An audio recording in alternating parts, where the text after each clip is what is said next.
Hi అండి, అందరికీ మరొక మంచి వీడియో. ఈరోజు నవరాత్రి డే 5 కదా. శ్రీ మహాచండీదేవి ఆశ్వేజ శుద్ధ పంచమి. ఈరోజు పూజ అయితే ఇలా చేసుకున్నాను ఫ్రెండ్స్.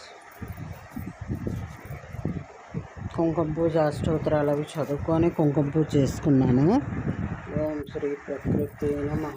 గారెలు చేశాను నైవేద్యంగా. పప్పు ముందే నిన్న నానబెట్టేసి రుబ్బేసి ఫ్రిడ్జ్లో ఉంచుకున్నాను. నైట్ అంతా కొంచెం పులిస్తే కొంచెం మెత్తగా వస్తాయి గారెలు. మిక్సీలోనే రుబ్బేస్తానండి నేను, గ్రైండర్లో వేయను.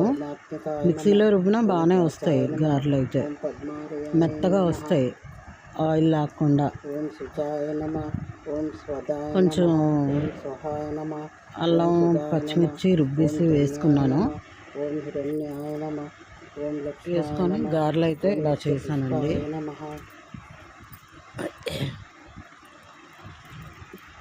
పూజ అయిన తర్వాత గుడికి వెళ్ళాను. ఇవాళ అమ్మవారు మహాచండీదేవి కదా అవతారం. చూశాను, దర్శనం చేసుకొని కొబ్బరికాయ కొట్టేసుకొని దీపం పెట్టుకొని గుళ్ళోనే వచ్చేసానండి ఇంటికి. అమ్మవారి ఆశీస్సులు అందరికీ ఉండాలండి. మీకు ఉండాలి, నాకు ఉండాలి. మీరు ఎలా పూజలు చేస్తున్నారో కామెంట్స్లో చెప్పండి ఫ్రెండ్స్. ఆ గుళ్ళో అమ్మవారిని అయితే బాగా డెకరేట్ చేశారు. నేను ఇంట్లో ఇలా చేసుకున్నాను ఈరోజు డెకరేషను. విరజాజులు అవి నేను తెచ్చుకున్నాను వెళ్ళి. విరజాజులు, గులాబీలు, కొన్ని చామంతులు, దేవుడికి ఒక దండ అన్నీ తీసుకున్నానండి నిన్న.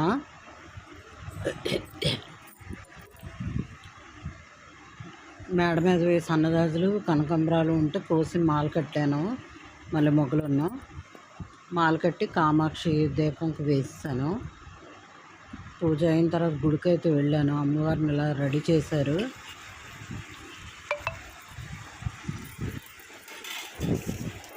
నైవేద్యం అయితే గారెలు చేశాను ఫ్రెండ్స్. గారెలు చాలా మెత్తగా వచ్చాయి, ఆయిల్ లేకుండా వస్తాయి, బాగా వస్తాయి మిక్సీలో రుబ్బితే. ఇలా మిక్సీలో రుబ్బుకున్నాను ముందు రోజు. రుబ్బుకొని అయితే చేసుకున్నాను నైవేద్యం. అమ్మవారిని అయితే చాలా బాగా రెడీ చేశారు అండి గుళ్ళో. థ్యాంక్